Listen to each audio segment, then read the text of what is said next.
سنخوض معاركنا معهم وسنمضج. تو حضرت عثمان وہ سعادت مند انسان ہے جن کی رقم اللہ کے رضا والے کاموں کے اندر لگ رہی تھی.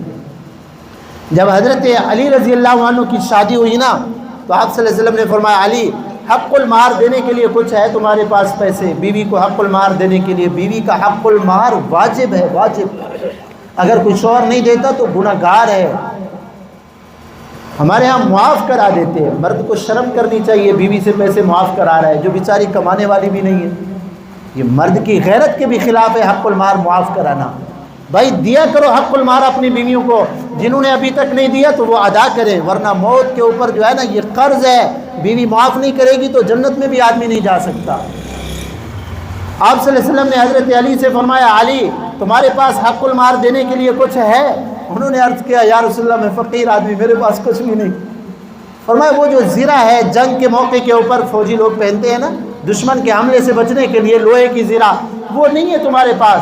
انہوں نے عرض کیا یا رسول اللہ وہ تو جہاد کے موقع میں کام آتی ہے. فرمایا چلو اس کو بیچ کر آؤ، کچھ پیسے لے کر آؤ، حق المہر کے پیسے ہو جائے. حضرت علی رضی اللہ عنہ بازار میں گئے اس کو بیچنے. حضرت عثمان ملے، کہا علی یہ کیا زرہ بیچ رہے ہو؟ انہوں نے کہا جی شادی کرنی ہے، حق المہر دینا ہے. فرمایا کتنے کیا ہے؟ حضرت علی نے فرمایا بھائی اتنے 200 درہم یا 400 درہم کیا ہے. حضرت عثمان نے وہ خرید لی اور 400 جتنا بھی وہ درہم تھے نا وہ سارے کے سارے حضرت علی کو دے دیے. کہا علی یہ درہم بھی لو، یہ زرہ بھی آپ نہیں لو، تمہیں پھر جہاد میں کام آئے گی، میری طرف سے ہدیہ ہو گیا. اور شادی کا جتنا خرچہ ہے بیٹی نبی کی ہوگی، بیوی علی کی ہوگی، خرچہ عثمان کا ہوگا.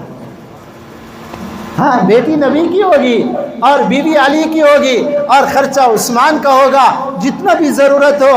ہاں علی رضی اللہ عنہ سے فرمایا کہ آپ مجھ سے لے لینا. سارا خرچ حضرت عثمان رضی اللہ تعالی عنہ نے اٹھایا. یہ ہے سعادت مند زندگی، خوش نصیبی والی زندگی. اور یہ جو پکی مسجدیں ہم بنا رہے ہیں نا، سب سے پہلے پکی مسجد حضرت عثمان رضی اللہ عنہ نے بنائی. آپ صلی اللہ علیہ وسلم کے مبارک دور کے اندر حدیث پاک میں آتا ہے مسجد نبوی کچی تھی، اس کے اوپر کھجور کی جو ہے نا یہ ٹہنیاں پڑی ہوئی ہوتی تھی. حضرت صدیق اکبر رضی اللہ عنہ کے دور میں بھی یہی تھا. حضرت عمر رضی اللہ عنہ کے دور میں بھی کچی مسجد تھی. کسی نے کہا حضرت پکی مسجد بنا دو. فرمایا آپ صلی اللہ علیہ وسلم کی نشانی کو ختم نہیں کرنا چاہتا. یہ کچی مسجد آپ صلی اللہ علیہ وسلم کے زمانے کی یادگار ہے. حضرت عثمان کا دور آیا، ضرورت بڑھ گئی، مجمع بڑھ گیا. اب حضرت عثمان کا دور اور حضرت علی رضی اللہ عنہ کا جو دور تھا نا شریعت کی حدود کو بیان کرنے کے لیے تھا کہ بھی شریعت کی حدود کیا ہے. تو حضرت عثمان رضی اللہ عنہ نے دیکھا بارشیں آتی ہیں، کچی چھت ہے، سارا مسجد جو ہے نا وہ فرش گیلا ہو جاتا ہے، تکلیف ہوتی ہے. تو حضرت عثمان نے وہ جو ہے نا کچی مسجد کو شہید کر کے پکی مسجد بنائی.